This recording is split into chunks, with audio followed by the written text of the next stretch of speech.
Podcast City Network.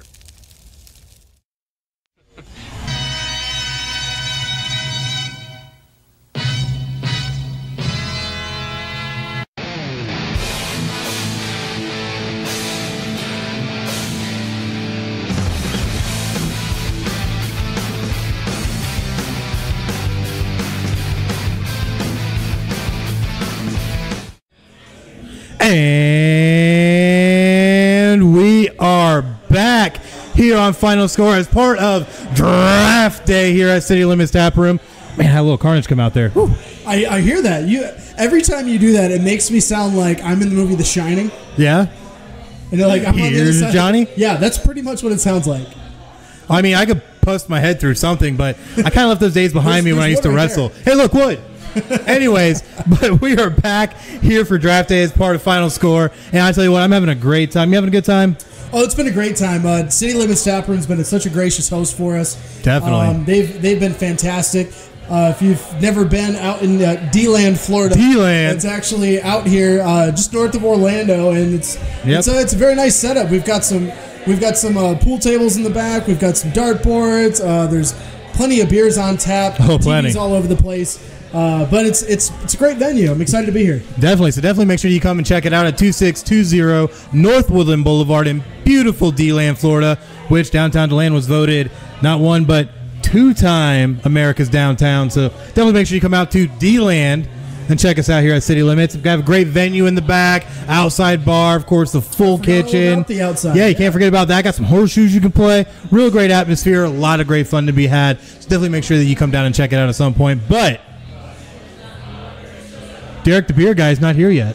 Not here yet. We're waiting on our beer. So yes, apparently he's prepping the beer. Getting ready. Because we were going to kick off with Draft Day, but we got to wait on that. So while we're waiting, we're going to go ahead. We're going to kick over into a little bit of NFL news. Just means I hope your liver's ready because we're probably going to have to drink a little faster. Woo. So I'm ready. Looking at NFL news, it's definitely been an interesting offseason, which we have covered week in and week out here on Final Score. But there is something sad that happened. Something really sad. And that was a injury to a very integral person as part of the Green Bay Packers. And that is head coach Matt LaFleur. Not a player? Oh, no, it wasn't a player. Sorry, just the head coach. Yeah, he tore his Achilles playing basketball, apparently. Well, because you know how hands-on he likes to be with his players. So playing a little b-ball in the Green Bay Packers field house. He is a younger coach, so it's kind of a thing that younger coaches have been doing lately is they're actually playing and being active, whether it's in practice or with their players and doing all that kind of stuff. So it's kind of a terrible injury. But well, yeah, but it's like when we saw, I think it was a video of the Texas Tech linebackers coach, I think it was, who was just going ham in defensive offseason drills, just showing these guys that, look, I'm old and I can do this too and show you guys up. So I'm not surprised that Matt LaFleur, he is 39. He's relatively young. That is relatively young for a coach, absolutely. Because you look at guys like Bill Belichick, who's pushing, 60s, 70s. So at the end of the day, not too shabby. But he did tear his Achilles. They don't know exactly what the timetable will be for recovery yet, as he is set to have surgery tomorrow. So we'll definitely see how that all plays out. But on a much more serious note, because we do like to joke around here on Final Score a lot, but on a serious note, we did lose a great legend. And that is former Green Bay Packers Hall of Fame quarterback Bart Starr. Now, if you're not familiar with Bart Starr, he was drafted out of Alabama to the Green Bay Packers in the 17th round in the 1956 draft. Back when they had more than 7 rounds. Back when they had more than 7 rounds. But we are going to take a quick pause from Bart Starr real quick because Derek the Beer Guy. Derek the Beer Guy is here. Derek the Beer Guy is here. Come join us. Here you go. Oh, yes. Oh, with our first beer lined up. Come around, come join us, and tell us about this beer.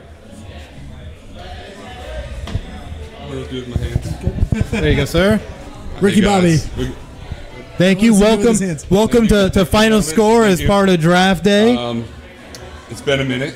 It definitely has. Last time we did Draft Day. Yeah, you forgot. You got to speak into the mic. I'm trying to not because I have a big, deep voice.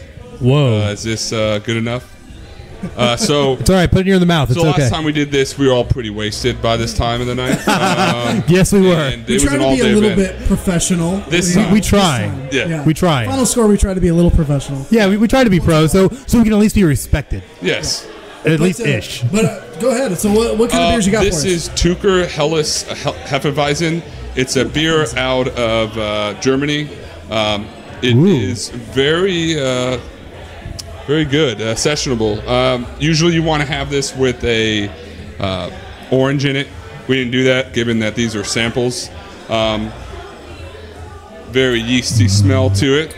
You're going to get some citrus notes, possibly. A very crisp effervescence. Yes. With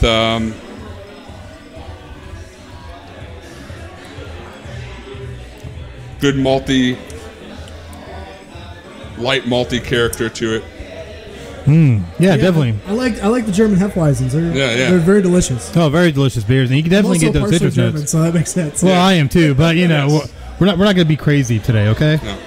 True. Not today. Well, maybe later. No German, guys. No German. I was so tempted to scream right now, but I thought better of it. We'll save that for Thank you, the fans. show. The post show party. Which you can join us at the end of Draft Day with Final Score here at 2620 North Woodland Boulevard in beautiful D-Land, Florida.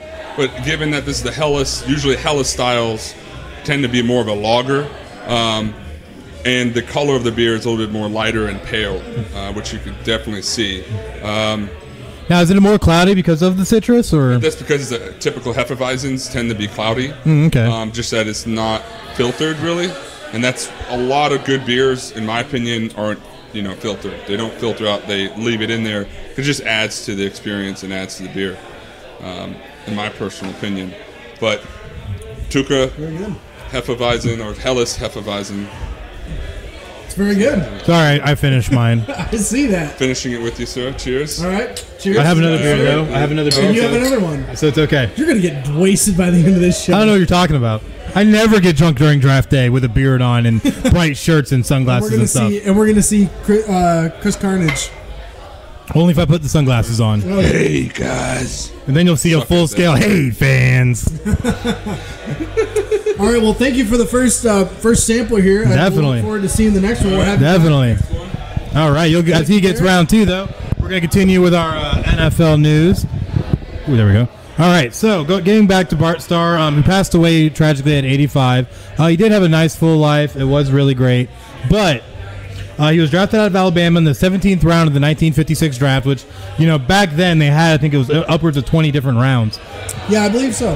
And he led the Packers to 5 straight league titles, including the first 2 Super Bowls in Super Bowl I and Super Bowl II, both of which he was the Super Bowl MVP. In his era, he was considered one of the greatest quarterbacks of all time. Up there with this is right around the time of also Johnny Unitas. He actually predates Johnny Unitas a little bit. Yes, he actually did get drafted. I think it was upwards of about 8 or so years before Unitas was.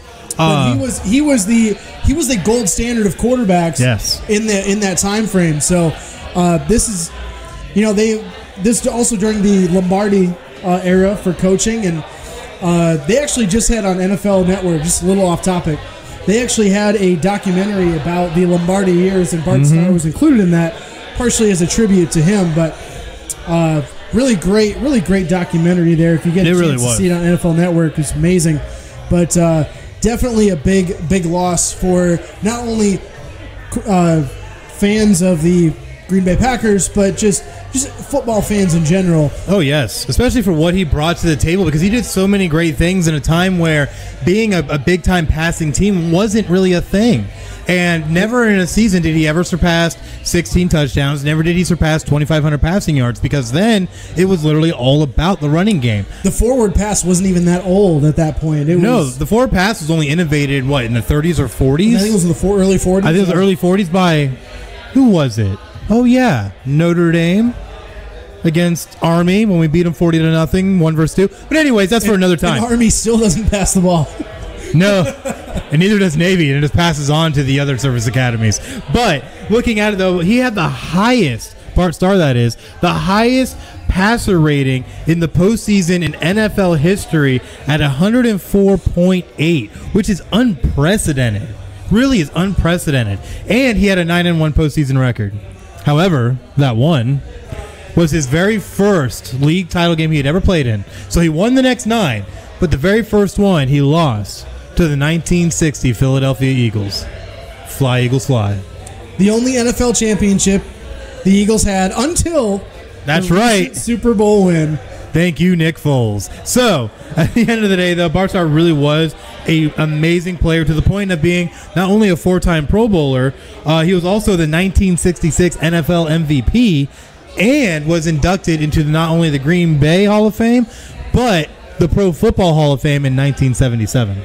Yeah, it's just a big loss for the NFL community and for football fans alike. So, our condolences go out to Bart Starr's family, and this is unfortunately Father Time wins yet again. But you know what? You know what makes these type of moments better? More beer, because Derek the beer guy's here with round 2, and wow, that has an interesting color. Ooh, I'm very intrigued by this, Derek. Come join us again. So this beer is called Flamingo Dreams. It's out of Left Hand Brewing out of Longmont, Colorado. They're known for stouts. This particular one has its foamy head from it being on nitro. Foamy head? Which is why it has that beautiful head there. Very beautiful. The jokes I could make. It has like a raspberry twister, but it is a Belgian blonde. So it's like a raspberry Belgian blonde? Yes.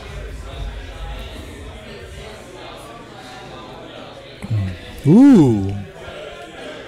Very interesting. Wow. This is really good. Very tasty. It kind of tastes like a can, like Jolly Rancher candy. Kind of, yeah. It kind of does. Has that tart sweetness. Like the black cherry one. And given that it's on nitro, it produces a smoother body.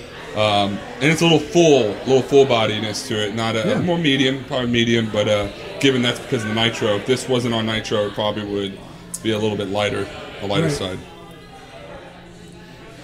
Yeah, it's very good. Very light, very tasty. Let's cheers. Cheers. Before I drink it all. Yeah, this guy. Before this guy drinks it all. I have my moments. Applies to all things, sadly. That is very true. It is almost on the dessert end, in my opinion. Yeah. I'd probably want to drink 1 or 2 of these because it is pretty sweet. I feel like it's really good with like cake or like ice cream. Yes. Yeah. Or like a strawberry ice cream float of some kind. Ooh. Yeah, that would be ideas. Really delicious. Ideas. We need to trademark these. Out. Yeah, start trademarking those. But this is a shout out. I forgot to in the last beer at City Limits. There were people that purchase taps for the year. They get to put any beer that they want on tap. The first beer that we had, the Helles Hefeweizen, that was by Kirk. He selected that beer to be on tap. This one is Serena, and she is one of the bartenders here. She suggested this one after one of the original beers were not on tap. Yeah. That we wanted tonight. So shout out. If it wasn't for some of the patrons that come here frequently, we wouldn't have these amazing beers here. Yeah, it's a very interesting promotion too, buying a tap and then being able to put whatever beer you like and get on that tap. Free beer every time you come up here. Yeah, one a day. 1 beer a day. That's really cool. It's a really cool promotion. Are you thinking about getting in on it as part of the D-Land experience? I mean, I might. You never know. We're always crazy here at FinalScore. You never know what we'll do. Blame it on the alcohol. Always blame it on the alcohol. But all right, thank you so much. Thank you so much. Thank you, gentlemen. We're gonna finish this one here, and we'll wait number 3. We got some more NFL news you wanted to get to, correct? We do, and I'm not gonna lie, I'm getting looser by the minute. So to continue with our NFL news, safety Earl Thomas apparently has been turning heads at OTAs to the point that there's a few comments made about it. Now, if you don't remember, Earl Thomas used to play for the Seattle Seahawks. He ended up fracturing his leg September 30th of last year against the Arizona Cardinals in that game. That was a crazy one that the Seahawks had to pull out in Game 4 of last season. Now, with that, though, in the offseason, he did sign a 4-year, $55 million contract with the Baltimore Ravens, not having proved that this leg was going to be ready to go whatsoever. However, he has come out and wowed everybody looking, quote, fluid, clean, and playing with no restraint. Big words to hear. That's some pretty high praise, especially coming from the coaching staff with that gruesome of an injury. I remember having watched that live, it looked pretty bad. You knew that you had a feeling that maybe his career might even be over based on how ugly it looked when it happened. So it's really good news for Earl Thomas, not only for him personally, but also for the team as well, because the Ravens took a bit of a leap of faith here to sign him. A big leap of faith. To that 4-year, $55 million deal. So that's definitely some good signs for them. They definitely need to essentially retool that defense of theirs, and high praise from Coach Harbaugh as well, saying quote, he had a great week. This was after Thursday's practice. Said he had great anticipation, great ability to cover ground. He shows up in the right spots on a regular basis. That's what great safeties do. He's done a great job, end quote. So exciting news for him to know that he can still be out there and play at the high level that everyone knows he's capable of doing.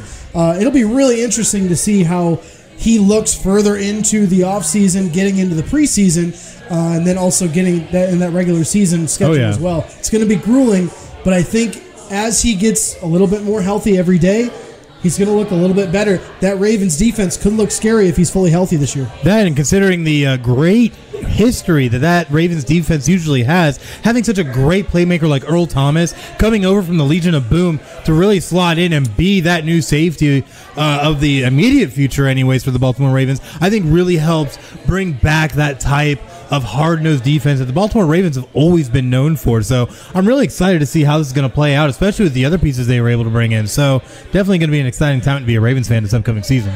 I definitely agree. And that's it for the NFL news we've got. Sadly, we did not have a lot today. Actually, I do have one more I can pull out of my butt right now, and this is a true story.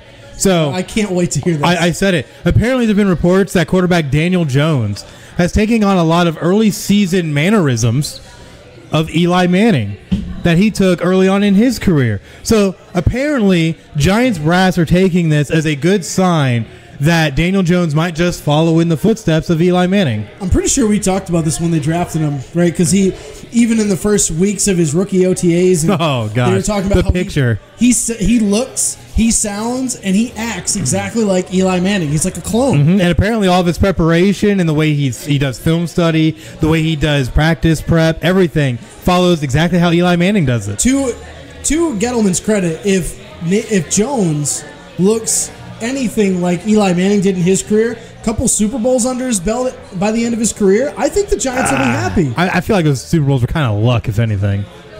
I agree, because I wanted the perfect season. I wanted to see it in my lifetime. But I think that... I can't believe I almost uttered dirty words. I almost wanted to say that I didn't want to see that, and I wanted to see the Giants... Insert W word here. It hurts me to say those things. That's tough because you hate both of those teams. I hate them both so much. But if Daniel Jones does have any kind of career like Eli Manning, I think he's set up to have a really good career.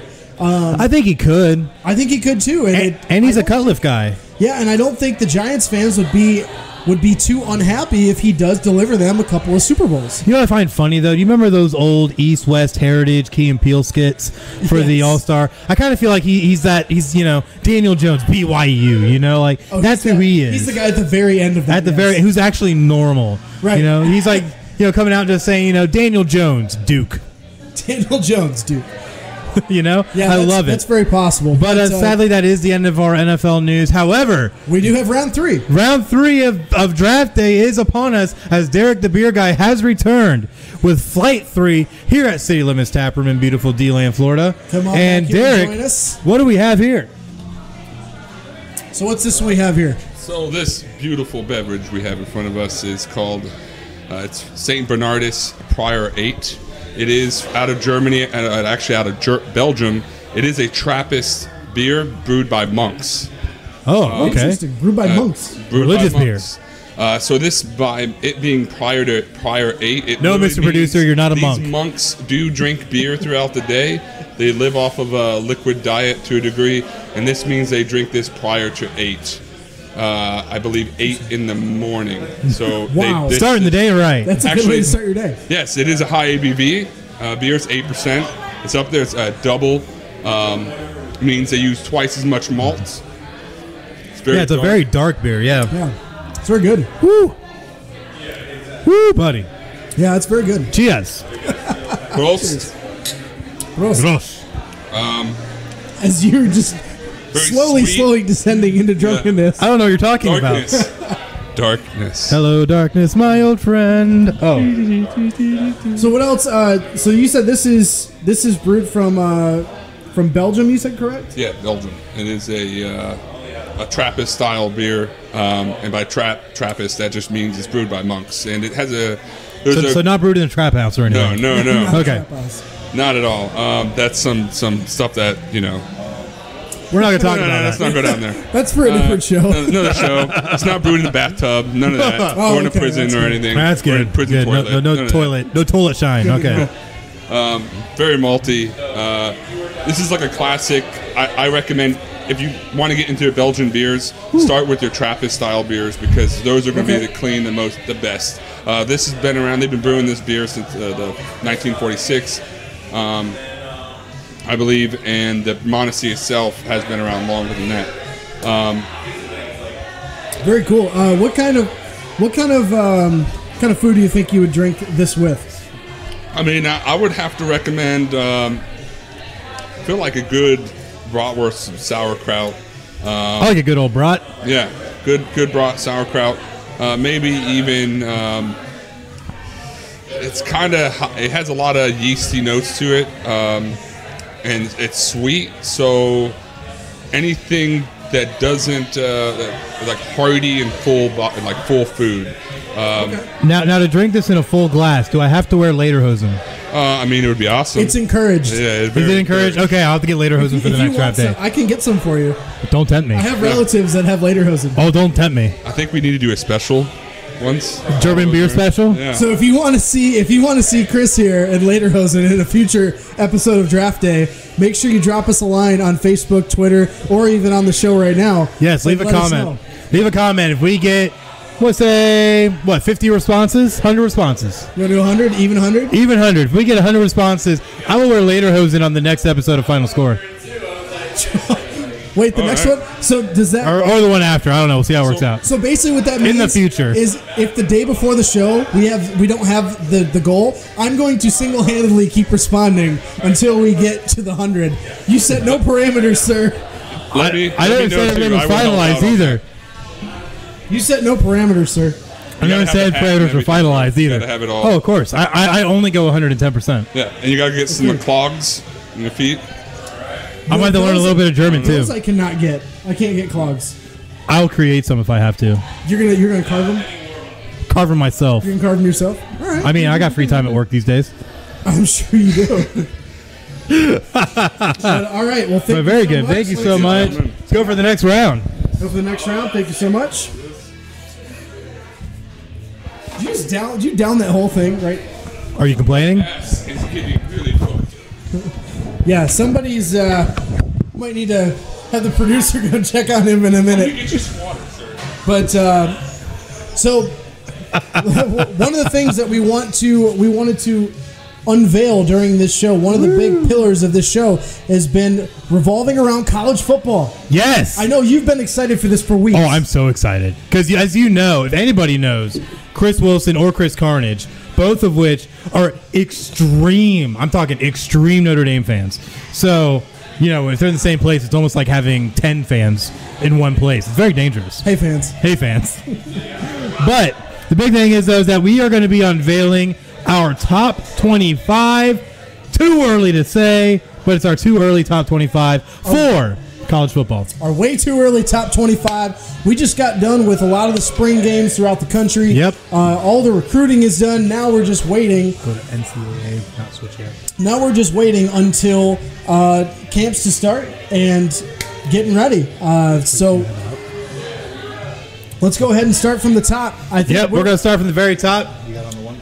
We're pretty close to the same teams here at the top. We'll start at number one. Number one, obviously, is going to be our defending 2018 college football playoff champion, and that is none other than the Clemson Tigers, who went 15-0 with a true freshman at quarterback, and it was a spectacle to watch. Yeah, Trevor Lawrence. I did not assume that he was going to play as strongly as he did throughout the course of the year, especially in the championship game against Alabama, I figured if any team was going to take down and bring this kid back down to earth, it would be the Alabama Crimson Tide. They did not do that. And they did not. They let Trevor Lawrence run wild. They definitely let Trevor Lawrence run wild and pass wild, and that was just unprecedented given how tough Nick Saban teams always play. They always seem to have the perfect game plan or the perfect response to anything that you throw at them. And that's the thing about Alabama that was so surprising in the championship game is they completely fell apart, it seemed like. But one thing I will say, Notre Dame had a better point differential than Alabama against Clemson. Just saying. Just saying. But I think that's one of the best performances by a true freshman. I think it's one of the best performances by a true freshman in that kind of a stage of all time, honestly. Oh, absolutely, it has been. But the big thing is that he lost a lot of power all the way through that team on defense, on offense, but you still return your great backup running back, you still return your starting, quarterback, and you are going to return a generally pretty good wide receiver core. However, they are going to be without wide receiver Amari Rodgers, who tore his ACL this past March. So that definitely is going to be a big hit for that Clemson team. I think one of the things that we have to look for here is not only did they retool. They don't just retool when it's recruiting. They just reload. Oh, yeah. Get more talent. And they have another big recruiting class again this year. And the fact that they like to retain a lot of their assistant coaches. They actually have multiple assistant coaches that are being paid over $1 million a year. Which is unprecedented. And so a lot of credit to Dabo Swinney for keeping this coaching staff together so that way they can just, again, being the overwhelming favorite in the ACC, I see no competition for them in the ACC, and they're just going to roll right through. I think they stand undefeated going into the college football playoff. And I think they'll honestly hit the college football playoff as the number one seed just because of how their schedule will work out, especially in the ACC, because the ACC is generally weak right now. FSU is not what it used to be. Miami is still trying to find its way. Virginia Tech has literally fallen on hard times ever since they lost their longtime head coach, Frank Beamer. So when you look at a lot of these teams, a lot of them are just not going to be able to challenge. Duke might have had a shot, maybe, but Daniel Jones is now gone. So no one is going to be able to challenge in the ACC. Clemson rolls 8-0 in the ACC play and goes to the ACC title game and probably wins in dominating fashion. I agree with you there. Number 2, again, we match the same. We have Alabama at number 2, 14-1 last year, 8-0 in the SEC West. I just think this is going to come down to yet another Alabama and Clemson championship game, barring anything crazy, because you know how crazy the SEC can be in the West. Or if you have Chattanooga that's only down 7-0 at halftime. Just saying. They ended up winning quite handily in that game. Well, that bygones be bygones. They're a Division 1A, AA. When you schedule high school teams as your non-conference games, you're going to have really good seasons. Well, maybe if they had gotten Mater Dei or maybe Hoover or Lakeland, maybe they would have had a better competition. Who knows? I don't know, maybe. But either way, though, Alabama, went through a large turnover on the coaching side, including bringing back some coaches that were formerly a part of the team, like Steve Sarkisian. So it's definitely going to be interesting seeing how the coaching staff has really been retooled, and they did have a certain number of players transfer, like Jalen Hurts, which we'll touch on next, was one of those big players that left. However, you still do have Tua Tagovailoa, who apparently was put on notice by Nick Saban recently. So we'll definitely see how it plays out going forward.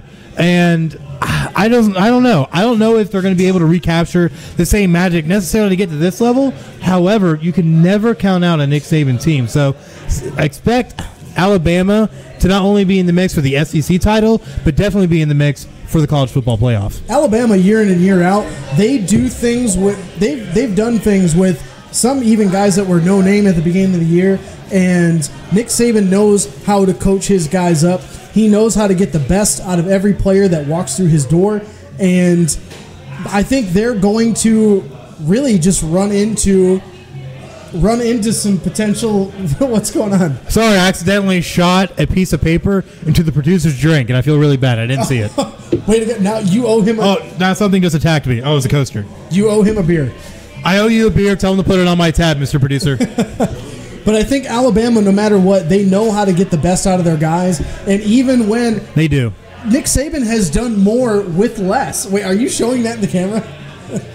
As you can see, there it is. There it is. All right, so that's number 2. Top 2 are the same. Now we start getting a little different. Now we're going to get different because at number 3, you go first. I have Oklahoma, who had a great season last season with quarterback Kyler Murray, who now got drafted to the Arizona Cardinals.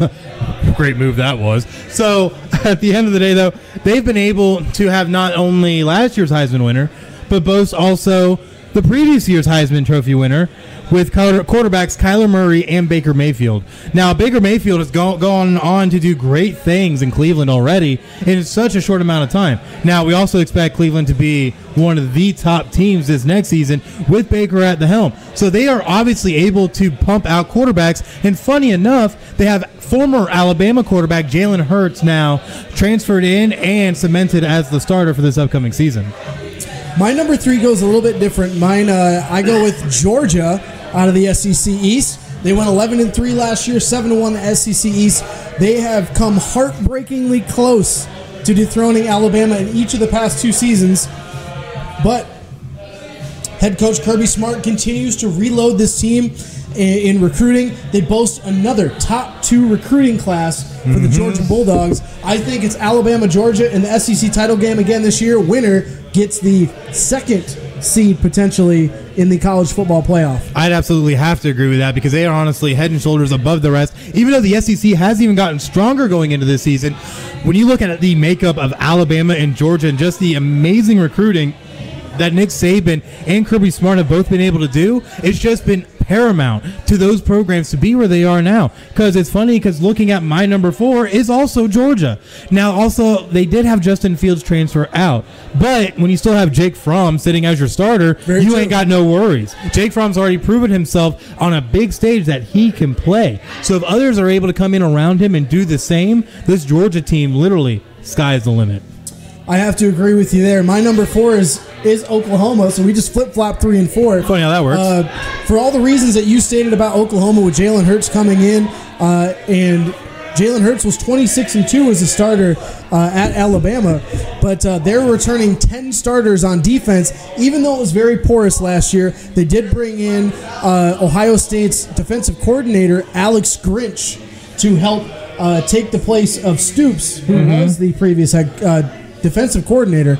And I think they have very little competition in the Big 12. Texas is the only other team that might step up. We did have other teams that did step up, but a lot of them lost players, especially like the West Virginias of the world who had Will Grier. Virginia, Iowa States, and stuff and so forth. I don't feel those teams are really going to be able. They'll have good teams, but they're not going to be able to challenge for the Big 12 title. I agree. I think Oklahoma wins the Big 12 title pretty handily. If they have one loss in the Big 12, it'll be to like a Texas or maybe like an Oklahoma State or something like that. But that's the top 4. Well, we're going to take a small break because take a break now? Derek the Beer Guy is bringing in round 4 of Draft Day here on Draft Day. Derek, what you got for us? So what we have here is a New England style IPA. Ooh, okay. New England style? It's by a brewery called Lord Hobo. They're notoriously known for their very strong IPA styles. This particular one's called Boom Sauce. And it's very smelly. Yeah, it smells very aromatic. Yes. Very aromatic. That's the proper word, not just smelly. Yeah. Sorry, you can tell I've been drinking. Sorry, fans. Aromatic. It has citrus, a lot of citrus notes there. A little bit of dank, the dank. Very danky. You people know what I'm talking about out there. Yeah. Family show, Derek. Natty. Family show. Sorry, but they'll be mainstream. It's it's got a very good strong hint to it. Is it just very hoppy? Yeah, it's an IPA. It's a New England style IPA, but it's not necessarily overly hop or bitter. It actually is well balanced. I don't know if you drink enough IPAs, but it actually is. I'm not terribly too much into IPA, but I do like to test them. They're very good beers to drink. Yeah, they can be sessionable. Definitely good. Definitely a nice festive time. We got people singing over here. It is a high ABV. I believe it's around 7 to 8% range. Okay. Nice. So gonna get you drunk. Clarity, Okay. A little clear. It's a little clearer than that the German beer we had on earlier. The Hefeweizen. The Hefeweizen, yes. But still definitely has a lot of the strong citrus tones with it. Definitely can taste that alcohol. That's what you get with your typical IPA. But this is one of the better ones, and honestly, Lord Hobo, most of their stuff is amazing. A shout out to Brandon for bringing this one on tap. This is Brandon's tap? Yes. Okay, very cool. Good job, Brandon. I did not mention who brought in the Prior 8. I do want to make clarification on that. Laura did bring that in, but Prior 8 means they drink that beer prior to 8 p.m. at night because they do make a Patter 6, which is after 6 in the morning, which is a lower ABV beer to have. So I can drink that at like 6:15. Yeah, if you wanted. So basically what they're saying is if you want to go be a monk, you just get to drink beer. Well, I mean, I like that. It's a very structured life. Yes, very structured, but you drink But it includes beer. It does include some beer, yes. Yes, it does include some Are you saying you want to be a monk, Craig? I did not say that. Is it because you have the hairstyle that could fit it? It's because I'm already partway there. I wasn't going to go there, but... I mean, you got the height profile, the hairstyle. Yeah, I mean, aren't most monks short too? I'm short. Yeah, you're short. You're kind of bald. We just got to get you some robes and a beer in your hand. Well, you already got the beer in your hand, so... I got the beer in my hand. What if we can get toga. We get 100 likes or 100 responses. Hey, so 100 likes, 100 responses. Get me. Hey, yeah, we can get this guy in some monk clothes. You got to shave his head. Okay, so I'll actually shave my head. You'll shave his head more shaved than it already is. So you just need to. Girlfriend will be pissed, but you know. So you just need to message. It's only temporary. Either later Hosen or Monk. Monk is easier, and you can get him in a monk outfit maybe for the next episode of Final Score. It's a lot easier to get later Hosen for you. What are you talking about? Hey, I can find some monk. So robes. the battle begins. We should. If we get 100 likes, we will each individually do. Yes. Our costumes for the next show. Yes. Or for the next draft day, maybe. Maybe for the next draft day. I would imagine we're going to host draft day. We're going to do this again at some point. Whoever gets the most, I will match. Oh! Derek, the beer guy, said he will match. You heard it here first from Derek. That's right. I really don't want to shave my head. What? You better vote for those. Well, I mean, I'm not shaving my head either. I can't mess up the beautiful Chris Wilson hair. Later Hosen. Vote for the later Hosen. All right, gentlemen. All right. Cheers. Thank you so much. Salud. All right, thank you. Woo! Always a good time here at City Limits. Always a lot of fun here. So we're on number 5. We're rounding out our top 5. We actually both, again, have the same team. Look at that. We both have the...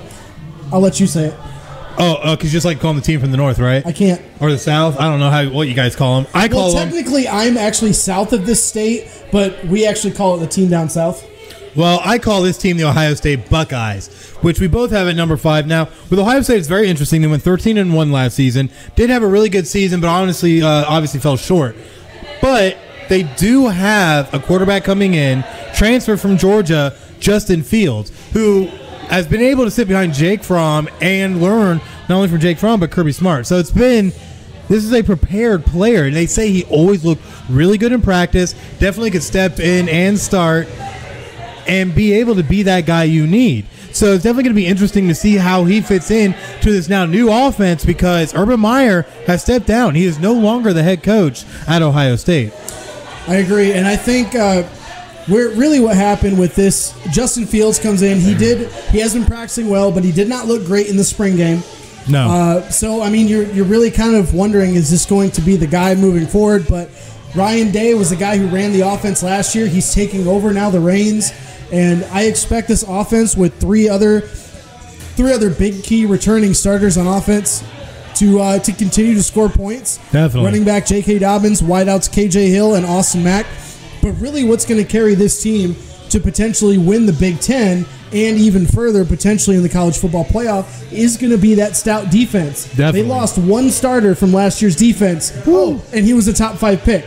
Yeah, which is unprecedented because now you're going to have a defense that's so complete and so seasoned that they truly could be one of the best defenses, not only the Big Ten, but in the entire landscape of college football. Yeah, I think once it gets down to the end of the year, this defense is going to carry the load for the beginning half of the season until the offense finds their rhythm. And then by the end of the season, I think you could potentially see a very scary Buckeye team in the Big Ten. You definitely could. But moving on to the next team that I have, I'm going to take the reins on this one, is my team, the Notre Dame Fighting Irish at number 6. Now, a lot of people want to crap on Notre Dame because they got bullied by Clemson in the college football playoff, losing 30-3. However, that game was decided by the fact that Julian Love, who got drafted into the NFL, was out for the second and third quarter of that game with an injury. And when they scored, Clemson, that is, scored most of their touchdowns, was against the corner that slotted in for Julian Love.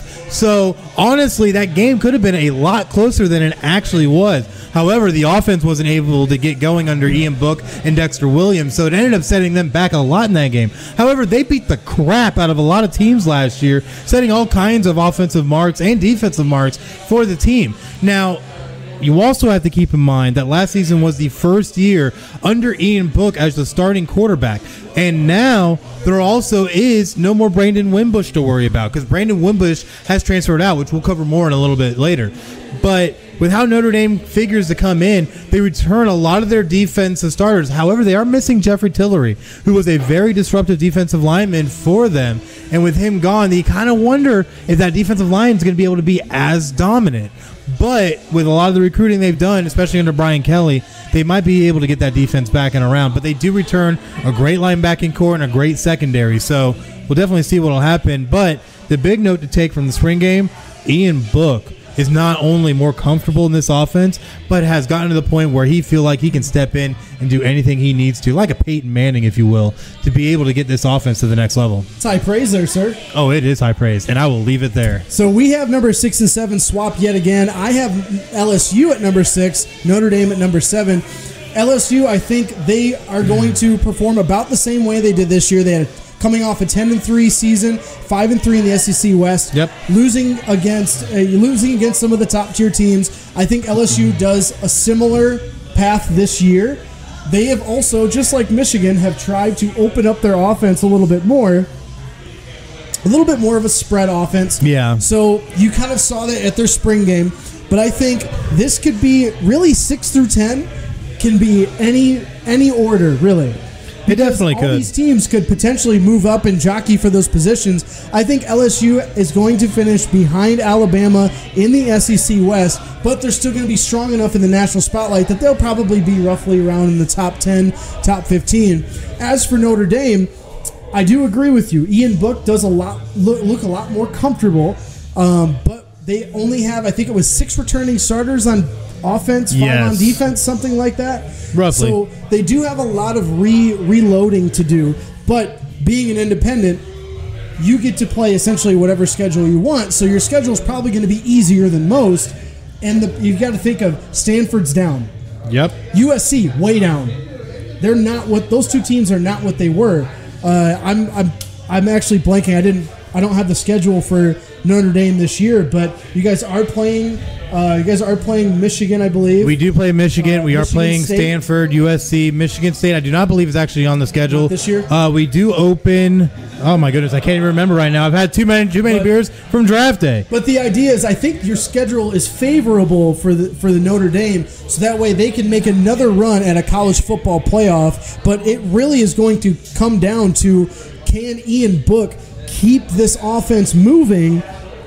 All right, so now that he's comfortable and he's definitely the number one guy in this offense. He definitely is, and the biggest thing is going to be replacing Dexter Williams, which they feel like they do have a running back that could slot in for that. But the thing is that Notre Dame's always run with a multi-stable of running backs. But looking at their schedule, they do have to open up with Louisville, which will definitely be a very interesting game, especially since how Louisville has been down for the past about year or two, ever since Lamar Jackson left and got drafted by the Ravens. But looking at the rest of their schedule, some of it's cupcakes, some of it is not. They have to play New Mexico, Virginia, Bowling Green, Duke, Virginia Tech, Boston College, all teams that are going to be having down years, and Navy. Let's not forget Navy, big rivalry. But you look at other teams that really could step up, the Stanfords of the world, USC, Michigan.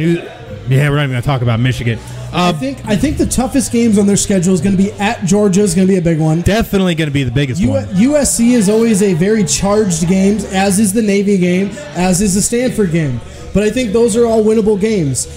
Virginia Tech's a really interesting team, but they always play very hard against your Notre Dame Fighting Irish. Not so much this last season. And of course, the one game that I got scheduled happens right around my birthday.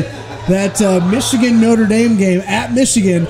I'm thinking, actually, I know some alumni at Michigan. I think we should try to do a final score on location. I mean, I know I'm a Notre Dame fan, but I'm definitely down to go to the big house. Want to do it? Let's do it. All right, let's do it. Okay, I'll get a hold of my people. But so that is 67. Moving on to number 8. That's where I have my Michigan Wolverines, 10-3, 8-1 in the Big Ten East. The reason I have them here is, yes, they lost a lot on defense, but Don Brown has got that Michigan defense. They just reload guys back into that defense, and they fly around the field.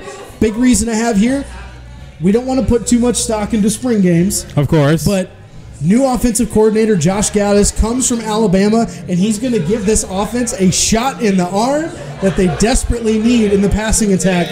We'll see if Shea Patterson can actually handle it. He will. He can handle it. And he's in now it's his last year, but it's his second season under center. It is. He is the guy. And guess what? If you don't like how he's performing, you've got guys behind him. Dylan McCaffrey, Joe Milton. You've got guys that are talented, but just haven't seen the field that much. This is true. So you've got the potential there. That quarterback room is so stacked nationally at Michigan. I'll be really excited to see how they go from here. But what you got at number 8? Well, to take back to my number 7, because I think you got so excited just to get to Michigan that you just ended up jumping ahead. But for my LSU, the big thing I want to point out is that with Ed Orgeron coming in as their coach, who wasn't even expected to be their coach when they had Les Miles, he just ended up slotting in, has been able to do a wonderful, wonderful job down there in Baton Rouge to be able to turn the LSU Tigers back in the type of perennial power they used to be, boasting a 10-win season this past season. Now, obviously, they lose Greedy Williams on defense, which is a huge, huge blow. However, that defense, it's an SEC defense. So that defense is going to come ready. They're going to come ready to play, and they're going to have great recruits that they've brought in because LSU has been able to recruit very, very well in these years under Ed Orgeron. I forget the kid's name, but they have a safety that's very highly touted that's coming in and playing for LSU this year. And apparently, throughout the course of the spring practices and the spring game, he has looked phenomenal, and he's going to be the next big playmaker on their defense. So we'll be excited to see that. So you have LSU there at number 7. Yes. Who's your number 8 team? So looking at my number 8 is none other than the Texas Longhorns, who did boast a great season, going 10-4, and did beat Oklahoma in the Red River rivalry down at the Texas State Fair last year. So that's definitely a thing to keep in mind. Now, Texas was not expected to have the type of season that they did. It was seen to be more of a rebuilding year, especially with a new quarterback coming in. You have a new head coach, and with Herman coming in. So a lot of stuff was going on.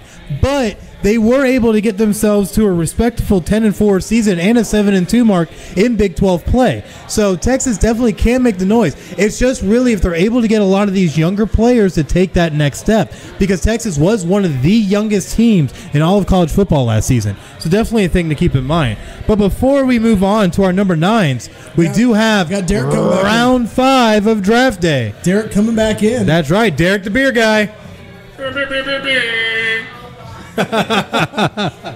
Sounds like he's at a club, but it's actually he's saying beer. Yeah, he is saying beer. We promise. All right, Derek, what do we got? Beer. What we have here is Dew Claw Brewing out of Maryland, and you're gonna get a kick out of this one. Oh wow! This is a chocolate peanut butter porter, American porter style. Smells delicious. And the name of this beer is called Sweet Baby Jesus. Sweet Baby Jesus. And that's exactly what I'm saying. Is I'm trying to look through it. That might be. Go ahead. I'm trying to look at this through our studio lighting here, and all I see is black. That's what you're going to get with a good porter. Porter's usually dark. I mean, next level is stouts. Oh, my gosh, it smells so amazing. We're on their dessert beer section. There's 2 of them. This is the end of the night off, second to last. So this is the happy ending. This is the happy endings. This tastes delicious. It does taste delicious. You said it's a chocolate peanut butter porter. Chocolate peanut butter American porter, yes. American porter. Now, what's the ABV on this? This is actually, I want to say 6.4. Don't do my hands. 6. I'm getting there. Percent. So for a dessert beer, it is pretty high. Usually, 5% range, more sessionable, a little bit heavier. But this being a porter, it is in the lighter, maybe medium body side. But you get the gist. It's very sweet. Mm-hmm. It's end the night off. Yeah. It's very delicious. And who makes this one again? Dewclaw Brewing out of Maryland. Dewclaw Brewing. This is probably the best named beer I've ever heard of. Oh, yes. Sweet Baby Jesus. Sweet Baby Jesus. Talladega Nights. Yeah, exactly. Lord, I'm on fire. There's actually one beer that this reminds me of, and it's up in Jacksonville Beach, Florida. It's called Count Chocula, but it tastes like the cereal Count Chocula. Okay. And it's but it's a stout. We need to get that on the show. I know we need to find that. It tastes just like this. I think we need to buy a tap. We should get specifically for the Final Score tap. The Final Score tap. I like it. Oh, we can write that off, right? Absolutely. I mean, hey, one of the owners is here. We can write this. We can write this off, right? Of course we can. Yeah, that's because we're part of the Podcast City Network. We might have to do this, which you can find online at podcastcity.net. Very good. So Sweet Baby Jesus. Yes. All right. Yes, Sweet Baby Jesus. Awesome. Well, thank you for the. What's this, round 5 now? This is round 5. Round 5. We got one more after this. Only one more left. Then we get the vote. Yes, then we get a vote at the very end. Oh, this is already front runner for me. I think this might be mine as well. Oh, we don't want to give it away. We don't want to give it away. To be continued. Awesome. Well, thank you, Derek. Appreciate round 5. Thank you so much. We will be awaiting round 6 shortly. But back to our top 25 college football. We were at number 8, and you had Texas sitting there at number 8. I had already talked about Michigan. I actually have Texas at number 9. So like I said, 6 through 10 for us is pretty very tight. Pretty just pick your choose whoever you want. But I have Texas there at number 9 for a lot of the same reasons you have them at number 8. They were coming off a 10-win season, but they now have stability at QB. Last year, for once. Yeah, for once. It's been a while. Since like the Colt McCoy days, really. Pretty much, yeah. Since the Colt McCoy days. But now that they have stability at quarterback, it's year 3 under Tom Herman, and he has done a tremendous job with the Texas Longhorns, and they should be in the mix for the Big 12, assuming they don't have a goose egg of a game. The 2 games that they lost, one of them was to Oklahoma State, which I attended that game last year. Look at that. A lot of fun. Let's say. But assuming that they can win the games that they're supposed to win, they should be in the mix for the Big 12. But here is the big key. Their defense did not play well last year through stretches. They need their defense to step up to the offense. Oh, yes, definitely would have to. Looking at my number 9, though, I have the Florida Gators. Now, they boasted a 10-win season, which a lot of people didn't know was going to happen, given the fact the Florida Gators kind of fell on tough times, especially at the quarterback position. They really haven't had any kind of stability at quarterback, I would say even as far back as the Tim Tebow days. So that's pretty accurate. Now you have, I think it's Felipe Franks. Yep. And you have Dan Mullen now coming in. So this is going to be interesting. Dan Mullen's our coach. Yes, Dan Mullen's the coach. I know. He's in year 3. Year 3. Sorry, I've been drinking way too much. I'm sorry, year 2. See, you don't even know. So anyways, no, Dan Mullen is going into year 2, which is really good. He did really great in his first year, going 10-3, I believe. 10-3, yep. Yes, 10-3, 5-3 in SEC play. So all 3 losses did come in conference play. So it definitely goes to show that they can definitely take care of their out-of-conference slate, but it's really taking care of the in-conference slate because they ended up having losses, I think, to Tennessee in that dramatic game that ended with the Hail Mary. Yep. Ended up having a loss to Georgia. They lost, I think, Kentucky as well, right? And to Kentucky on the road in Kentucky. Yeah. So it's definitely been very, very interesting for them. So if the Gators can really shore up a lot of things, especially defensively, they might be able to actually make a decent little run in the SEC. However, I feel like they don't have the amount of depth and talent to be able to match up against a Georgia. Because Georgia, in my opinion, is taking the SEC East no matter what. Missouri has lost Drew Lock. Tennessee lost half their players. And the Gators just aren't quite there. The Gators will be number 2, but they're not going to be able to take down Georgia. I'm going to have to agree with you there. You got Florida at number 9. I actually have them at number 10 for a lot of the same reasons. But they not only were they one of the most improved teams last year. They were 4-7 to 10-3 in Dan Mullen's first year. But Felipe Franks really needs to improve if they want to be a threat to Georgia in the SEC East. I don't see them losing to many teams in their division outside of maybe a Georgia because they play the game in Jacksonville every year.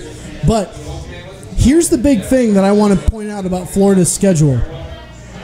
They opened the season against Miami in Orlando, so they don't have to go very far. Mm-hmm. So they opened that. Then they only leave Florida 4 times for road games in the year. And you're talking about a 13-game season. They only leave the state of Florida 4 times. That's pretty big. They go at Kentucky, at LSU, at South Carolina, at Missouri. All of those games outside of LSU are winnable games. You should win those games. So, I mean, they have a very favorable schedule as far as the SEC goes, and that's saying a lot, because the SEC traditionally has been a very, very tough conference to win in, but I think they can do well enough. They could definitely rise up higher than 10 here. Oh, definitely. But it'll really depend on how they do in conference, really. And they're going to have a lot of proving to do, because once they get into those conference-slated games, that's going to be the huge testing point for this Gators team, especially on offense, because if Felipe Franks can't step in and make magic happen, this offense will stall, and they will not produce points. They do have a true freshman that's coming in that should push Felipe Franks to at least to compete for that starting job. Mm-hmm. So if Felipe Franks can be the clear-cut number 1, I think he'll be a little bit more comfortable.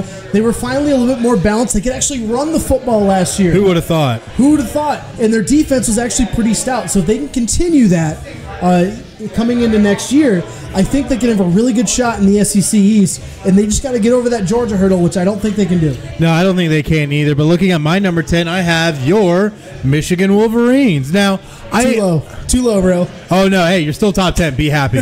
I wanted to put you at 127, but I had to be realistic. The producer came to me and said, listen, Chris, you have to be realistic about these rankings, or it's going to seem like you're biased. And I was like, you know what? You're right, but I still want to rank them 127. Then he told me he'd have to write me off the show, so I said I would cave. So at the end of the day, since I can't put Michigan at 127th on this list, you are at number 10. Notre Dame at 128. Well, damn you. Yeah. I was trying to be nice and say you were at least better than the Charlotte 49ers. Aren't there only 127 teams? I thought it was 129. I lost count. 129. I had them at 130 then. I don't know how we keep you or me around. But anyways, I have Michigan at number 10. Let me have it. Come on. All right, so the big thing about Michigan. Michigan was honestly great to start the season out, except when you played Notre Dame, and then fell flat on their face in games that they honestly should have won. Completely agree. And the thing that I feel with Michigan, Harbaugh does know what he's doing. I will give him that much credit. Shea Patterson is also not a bad quarterback. However, I don't think Shea Patterson is disciplined enough to be able to get you guys to the promised land. And that's the big thing that I fear with Michigan. Your defense also took a hit, losing Rashad Gary among many others. So with that, I don't know if the defense is going to be fully there. I think he'll be good in Big Ten play. But outside of that, and also against top-tier talent, like the team from the South, Ohio State Buckeyes, I think those are the teams that are really going to give you problems. And Shea Patterson, I think, in those games is not going to play that great. So I could see you guys being able to mimic what you did last year and have another 10-3, maybe even 11-2 season. But I don't think you guys are going to be able to run the slate and beat the teams with the superior talent, and not even the superior talent, but the better depth in teams like Ohio State. I definitely could see where that could come up. I think one big thing with Shea Patterson's development is you look at the type of offense they ran at Ole Miss. Yeah. Very wide open, spread the ball. Very wide open. What happened last year? Jim Harbaugh, I formation, run the ball. I formation, run the ball. Oh, let's run a pro formation. We're going to throw a 5-yard pass on 3rd down. That is Jim Harbaugh's play calling, and that is definitely what needed to be out the door 3 years ago. Yes. Now we got a new offensive coordinator who opens up the field. He's going to be the one doing the play calling. Jim Harbaugh is no longer doing play calling. And I think that in and of itself is going to help push this offense a little bit further than what they're normally used to. Mm-hmm. It's been since the Chad Henne and Braylon Edwards days. Woo, you threw it back. That we've seen this kind of an offense from Michigan that's not normal. Yes, Very true. Yes, I do believe Ohio is going to be the biggest hurdle for Michigan. I think they could also be undefeated going into that game. They could also be undefeated going into that game against Ohio. Well, they definitely could be. It's possible because for the fact that Notre Dame is going to be a home game at Michigan. A lot of their big games this year are going to be at home. The only games they really play on the road, you're playing at Wisconsin on the road. You're going to play at Penn State on the road. But all the other big games are at home. Michigan State's at home. Ohio State's at home. Notre Dame's at home. Iowa's at home. I think all the big games are at home this year, so it's really going to be I think it's a make or break year for Jim Harbaugh. To be honest, absolutely, I have to agree. Michigan fans, we're happy that we're getting 10 wins every year. That's awesome. We still have yet to hit the college football playoff. We're desperate for that kind of success again, and I think if Harbaugh doesn't do it this year, he better really watch his butt, because he's going to be on the hot seat if he doesn't do it. Oh, absolutely, and I have to agree with that, because Harbaugh's been trying to make it happen in Michigan, and it's not that he's been recruiting bad, but things just haven't come through, and I think a lot of it was, like you mentioned, with the type of offense that they were running in the I form with a quarterback that's more set up for a spread-style offense. So bringing in this offensive coordinator who really could change things around for you might be the key to try and spark Michigan to have a really stand-out season. However, I know you're not going to lose to Notre Dame. Notre Dame's probably going to win by 40, and you're just going to have to accept the fact that Notre Dame is just a better team. We'll have to see. That might have been alcohol-induced. I'm not going to lie. I think we might have to put a little final score friendly wager on this. Oh, we will. It may not have to. When we do our preseason college football coverage later in the year, we're definitely putting a wager down. Once we come up to this game, we're going to have to put a little wager down. Well, of course, we don't bet money because that's illegal here. Yes, that is massively illegal. But we're going to do something. Wait, isn't sports betting illegal now or something? Or sports betting is not legal in Florida. Okay. They just haven't set the books up yet. Anyways, but now that out of the top 10, let's go to the next. Yeah, now that we're through the top 10, we're going to try and breeze through some of these next ones and just take a quick look at a lot of these teams. Number 11, we both have Oregon. Oregon definitely did have a decent year last year, going 9-4, 5-4 in Pac-12 play. What is some of the big hurdles that Oregon's going to have? Well, really, the big thing is they're looking at they didn't win the Pac-12 North last year. Nope. That went to Washington, but they're going to be in the mix because quarterback Justin Herbert, who's going to be one of the top quarterback prospects in next year's NFL draft, yes, he's coming back. He's also going to be a Heisman candidate.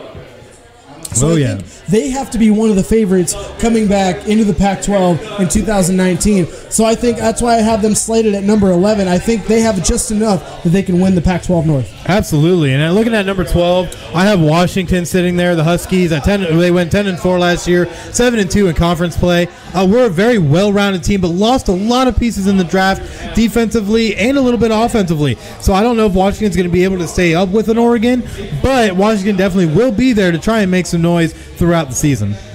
My number 12, I have Texas A&M in the SEC. They went 9-4 last year, 5-3 in the SEC West. Texas A&M went all in with head coach Jimbo Fisher, pulling him from Florida State, and it's already paying dividends for the Aggies. They won 9 games last season for the first time since 2013.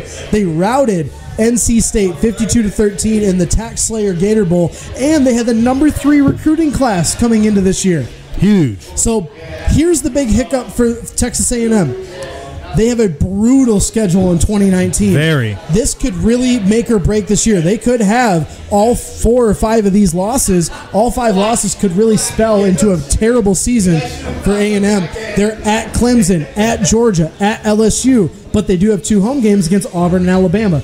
Those 5 games are going to be super crucial to how this season turns out for the A&M Aggies. I definitely have to agree 110% because I also have Texas A&M slotted at number 13 on my list for a lot of the same reasons. And Jimbo Fisher is really going to have to try and come into his own and get his team to rally around one another to be able to make a big push in the SEC West, to be able to contend with the Alabamas, the Auburns, all these big juggernauts that you have that are going to try and make a big challenge against Jimbo Fisher and these Aggies. But looking at number 14, I have UCF, who went 12-1 last season. Obviously, they had the big upset in the bowl game after losing Milton McKenzie to that gruesome knee injury. So definitely going to be huge. And as the guy is asking over here, yes, I am the biggest Notre Dame fan that you will find. And you know what? I've got to deal with him too. Ohio State all day, man. And you know what's funny about that? He's a Michigan fan. So anyways. This is awful. That being said. This is the worst way this could have happened. It is, but it's okay. Because you know what? There's 2 teams that could beat the crap out of Michigan. All right, in the big house. So that being said, at number 14, I do have Central Florida. So, like I said, quarterback Milton McKenzie is going to be coming off a very gruesome knee injury that he suffered in the final game last season. And what really makes me wonder is if he's even going to be available. However, UCF is going to luck out because they are getting Notre Dame transfer quarterback Brandon Wimbush, who's going to step in. Now, with this, he's a dual threat quarterback that has a decent arm, but only shows flashes of good accuracy. So I don't know if that's going to necessarily help or hurt them in the end. I think they're really going to be leaning on trying to get McKenzie back. So one of the things I'm looking at, I have UCF at number 13 actually, and you have them at 14. I have them at 13. They did go 12-1, 8-0 in the AAC. Brandon Wimbush, though, he should be a nice replacement for Mackenzie Milton. Yes. Josh Hupel can get the best out of his players on the offensive end. He's a very offensive. Yes. He's a very offensive coach. I think they're going to do very well, and they're going to win. They're going to blow through everybody in their conference. They're going to do very well in the national spotlight against the non-conference, but I think they're going to be the group of 5 team in the New Year's Six Bowl yet again this year, and I think they're going to represent that group of 5 in some sort of big bowl game. But I have them at number 13. My number 14 is actually going to be Utah. The Utes. So they won the Pac-12 South last year, and they're possibly the favorites again this year, possibly even more depending on how their schedule falls. They have key returners at quarterback, running back, receiver, tight end, and corner. But one of the other things that is in Utah's favor, their schedule. Yes. They have a manageable non-conference schedule. They're playing at BYU, home against Northern Illinois, and against Idaho State. And they don't have to play Oregon or Stanford in the Pac-12 play. I think that's going to look very, very well on Utah's schedule. I think that definitely will help them out. And then looking at our number 15, we both have Syracuse, the Orangemen, sitting there. They go Syracuse Orange, who went 10-3 and 6-2 in ACC play last season. Played great under their head coach, who ended up getting him a new deal. And Syracuse just, honestly, it doesn't matter who they played. They look so amazing. This is like a Syracuse of old with Donovan McNabb playing quarterback. It was truly amazing. Well, they did lose Dungy at their quarterback, but I also have them at 15 just because of who's in their conference. They went 6-2 in the ACC last year, but they have Clemson in their division. But other than that, they have nobody else. Florida State is not who they used to be.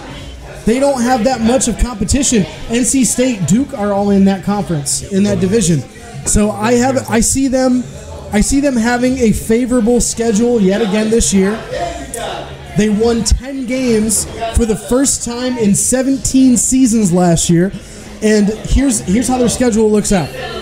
They're only going to play one Power 5 non-conference opponent, which is Maryland, who's not great in the Big Ten. No, and honestly, they got lucky at that point. And their ACC road games are at Duke, Florida State, Louisville, NC State. All of those games are winnable games, especially based on Duke's down. FSU is not what they used to be. Louisville's down. NC State also down, losing their quarterback. Yeah, they lost their quarterback too, who randomly I think got drafted by the New England Patriots. So we'll probably see him become a great one day. But at the end of the day, though, Syracuse has been a really good program coming on these past few years. So definitely need to watch out for them because I feel like just with the coaching, they might be able to start doing the plug and play effect that a lot of teams get to enjoy. They're in the upper echelon of college football.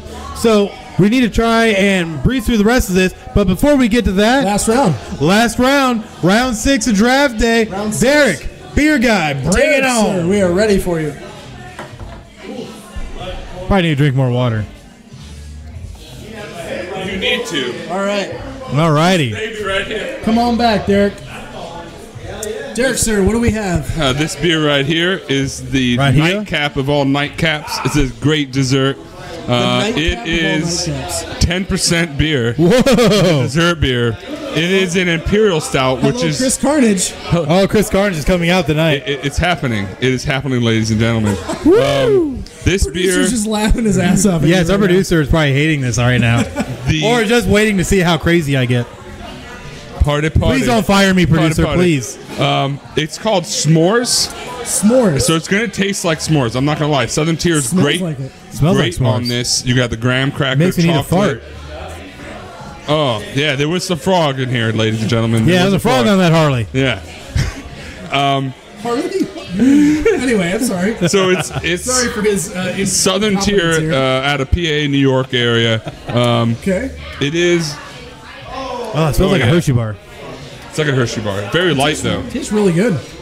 Wow.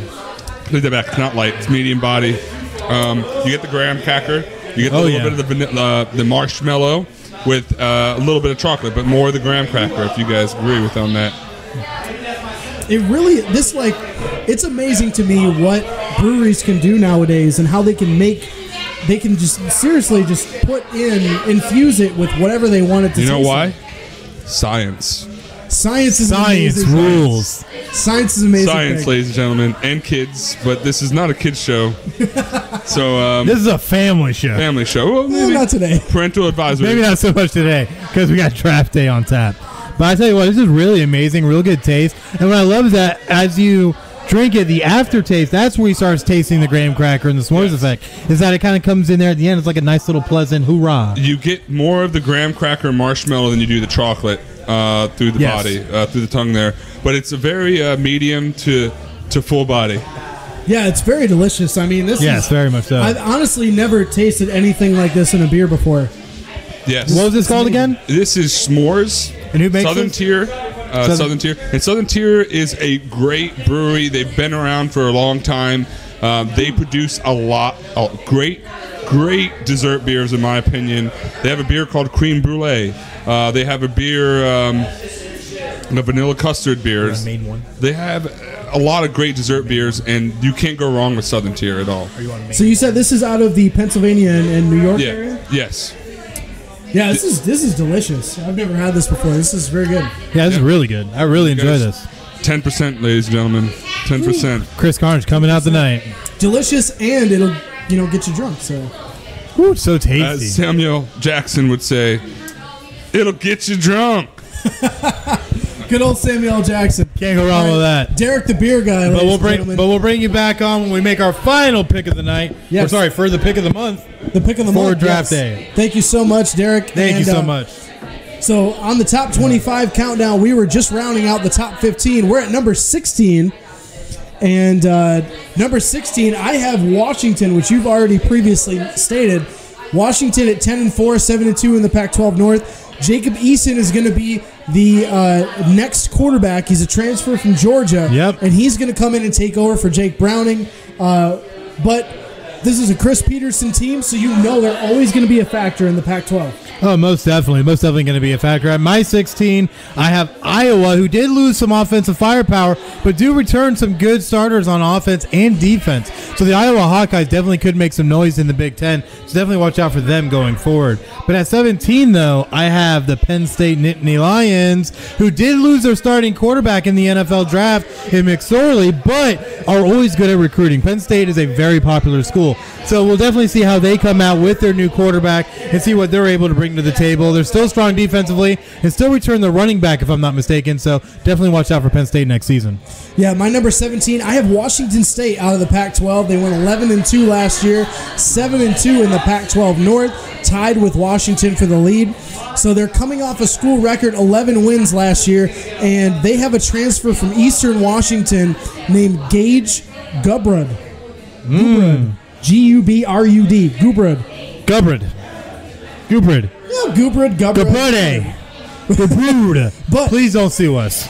But so the big thing about it, he was twice named a finalist for the Walter Payton Award, which is given to the best offensive player in FCS Division I AA.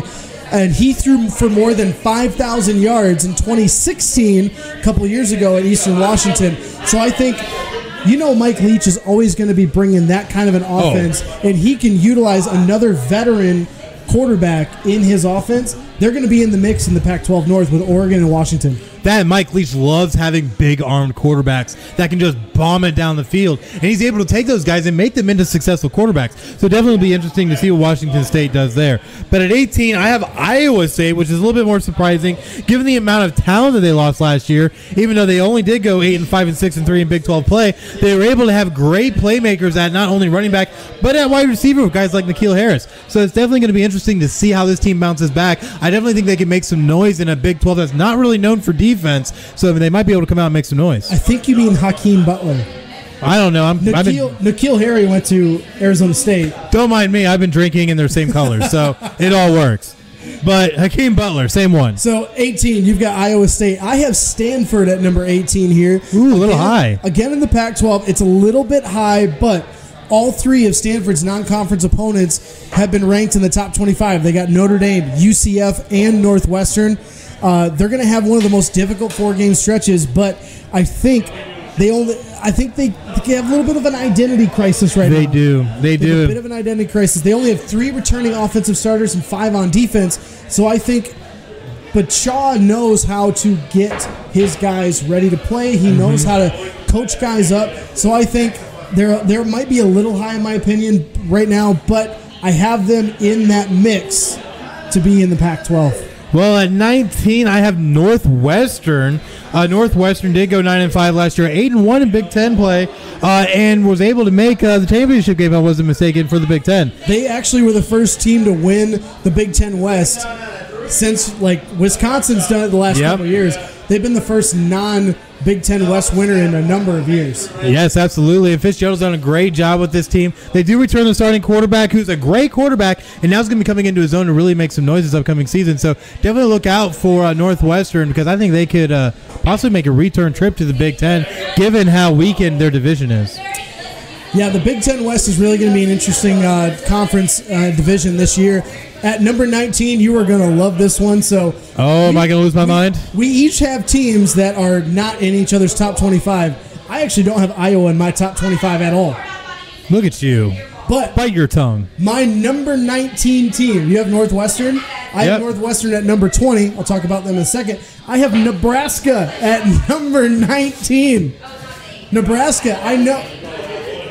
I think my head's going to explode. I'm pretty sure, because it almost splattered against the wall there. Yes, it did. So even though Nebraska went 4-8 last year and 3-6 in the Big Ten West, they started 0-6, but they finished 4-2. All 5. So 5 of their 8 losses were by 5 points or less. 3 of those being on the road. Quarterback Adrian Martinez, he looked really good mid to late last season, and he should take a giant leap forward for Scott Frost.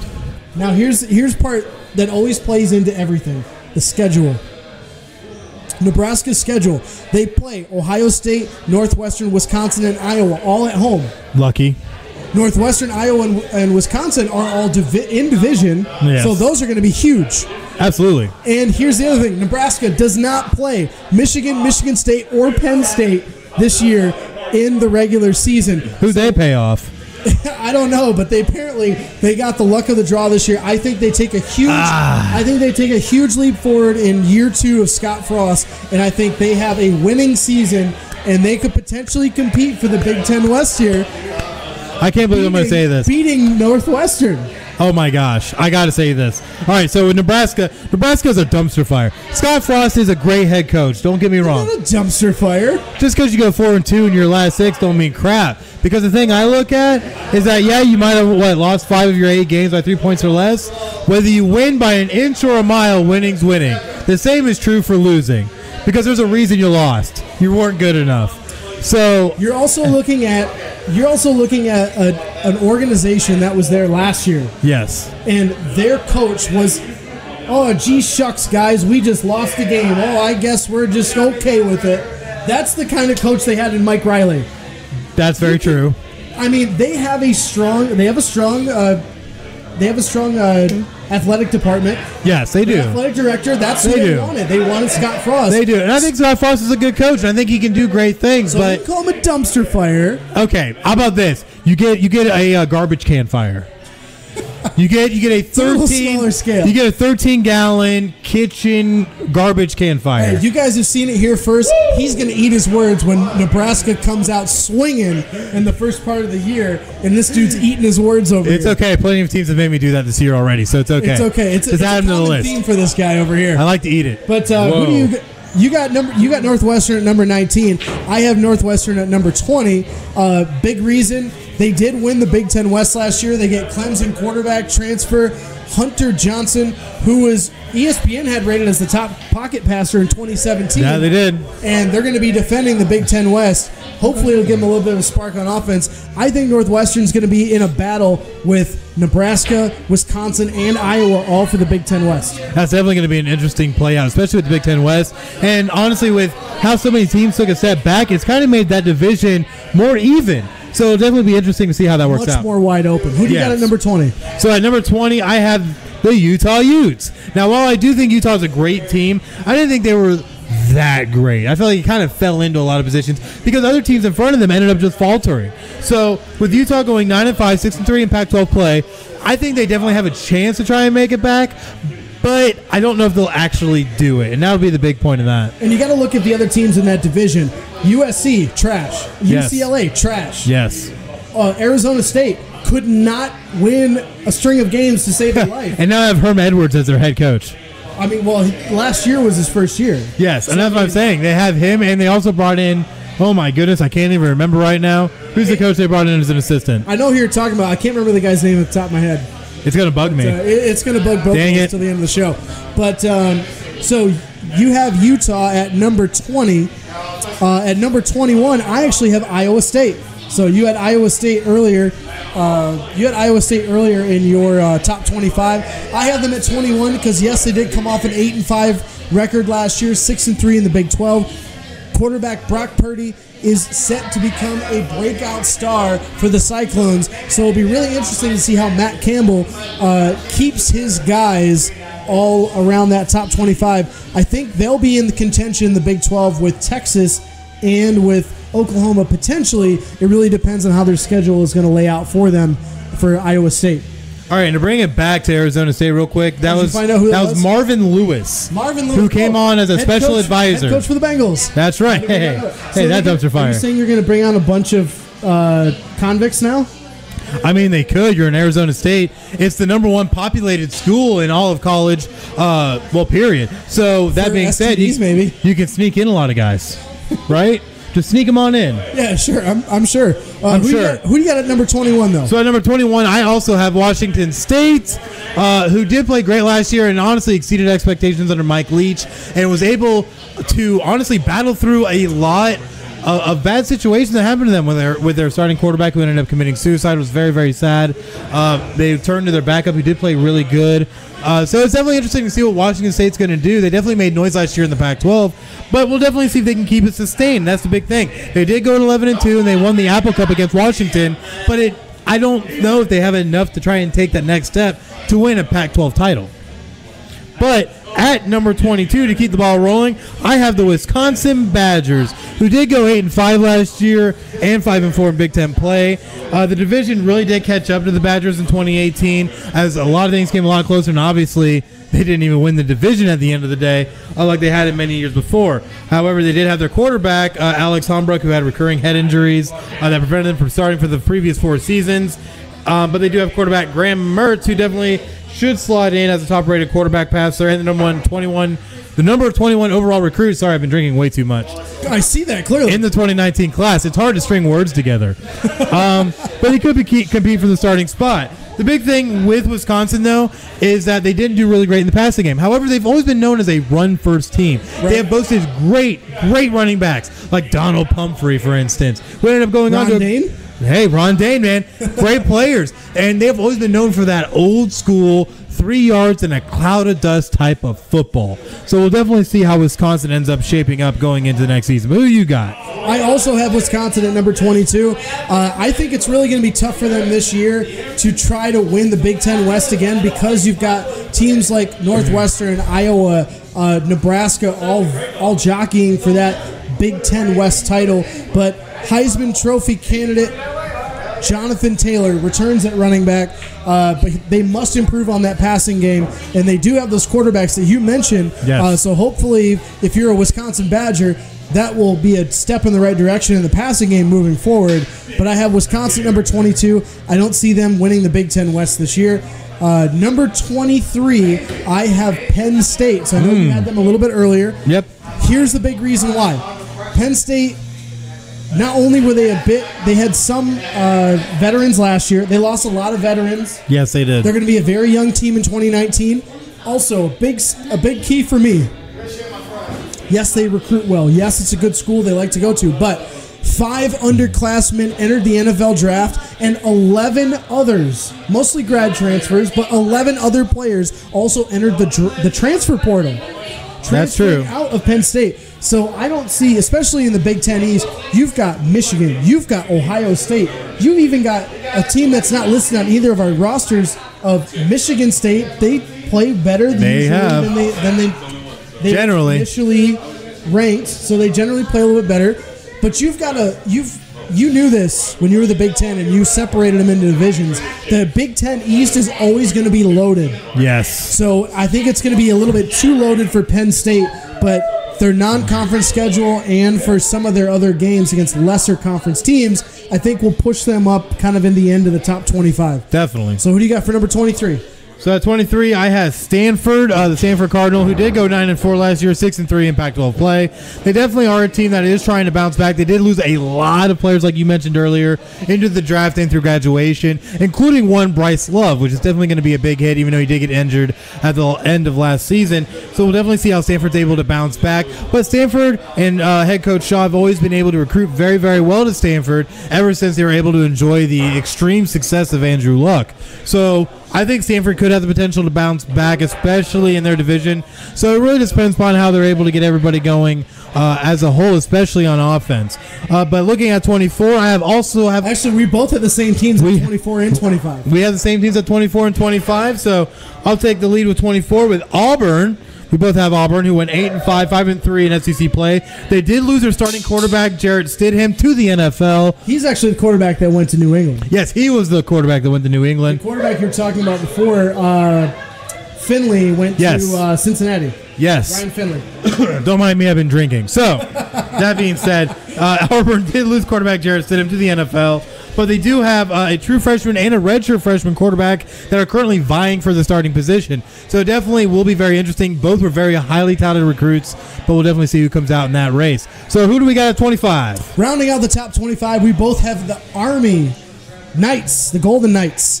Army's coming off an 11-2 season, one of their best seasons in their 125-year history, winning 11 games for the first time ever. They retain their head coach, Jeff Monken, and they return their quarterback, Kelvin Hopkins Jr.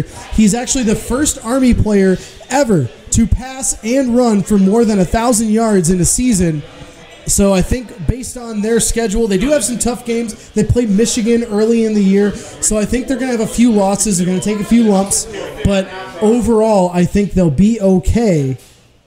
I think they definitely can. Because the thing with service academies, you never know really what you're going to get. Navy obviously recently experienced the most success of all the service academies, being able to obviously upend my Notre Dame Fighting Irish to be able to get their first win in that series. But at the end of the day, I still think they could be able to keep things rolling and be able to capitalize really and at least try and repeat what they did last season, especially things that, like you mentioned, they're returning their starting quarterback who's been able to make noise. So it definitely will be interesting, but coming at the end of this, we're at the end of our top 25. At the end of the top 25, and if you want a complete overview of the top 25 from both of us, we're actually going to be posting these out as stories. We're actually going to be doing new stories here in a new surprise that you got for us here. That's right. You're going to hear it here first. Final Score is now starting its own sports blog. That way, if you want to keep up on all the written stories that are happening in the NFL, Major League Baseball, in the NBA, doesn't matter what facet of sports, we have now Final Score writers that are going to be contributing to this sports blog. So definitely make sure that you check it out. It's at www.podcastcity.net/FinalScore-blog. So definitely make sure you check it out. And there will actually be a link on the Final Score page that can take you right to that blog and can see all the updates from all the writers of the Final Score team as we go. We're trying to keep content rolling for you throughout the week, every week, and try to bring some of the big stories that maybe we cover on the show, but also things that we don't have time to get to on the show. We want to cover them throughout the week. So, yeah, it definitely is going to be really amazing. We have a lot of great contributors, guys who have been in the field writing sports journalism. So you're definitely going to get a nice, tactful eye on all of these sports and all the different things that are going on. So definitely make sure that you go check it out. Definitely a big part. So all you have to do is go to podcastcity.net, click on the Final Score link. We'll scroll down a little bit on the left, click on Sports Blog, and you definitely will be able to find all of our latest sports stories, contributions from myself, from Craig, and also from a lot of other great contributors that we have covering Major League Baseball, covering football. It's going to be really great. Definitely make sure that you check it out. It's going to be awesome. But with that, we got to give away another prize. Giving away another prize. We are going to give away another prize. And on this one, we have a Pittsburgh Penguins baseball-style jersey. It's very nice. It's Pittsburgh right across the front. I think there's a Pittsburgh fan here that might want this. Pittsburgh fan.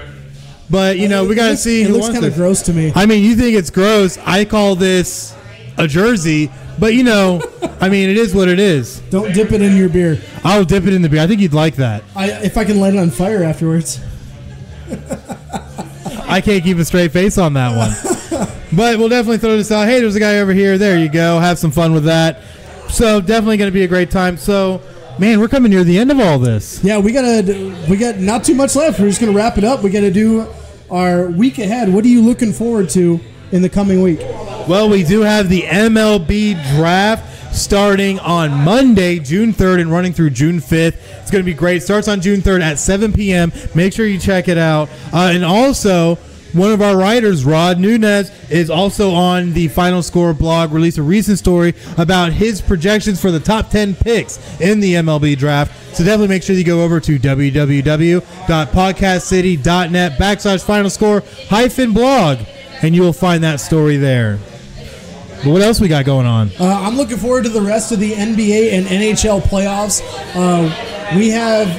We're going to be getting right into the meat of each of these series. Of course, we talked about Game 3 of the Stanley Cup Finals is going on right now behind us, as well as the NBA Finals. The Game 2 is tomorrow night on Sunday, so we'll be looking forward to see how each of these two series are going to play out over the next week. Yeah, it's definitely going to be amazing, but also in a more local sense for the upcoming week, make sure to check out Bearded Dragon Trivia. It is new in-house trivia here at City Limits Tap Room. You can check them out at Bearded Dragon Trivia. They're going to be here every Tuesday night as part of Guys Night from 7 to 9, so definitely make sure you come down, check it out, and win yourself some prizes. It's going to be a great time. I know I enjoy it, so definitely make sure you come out and check that out, but I think that's all we have for the week ahead.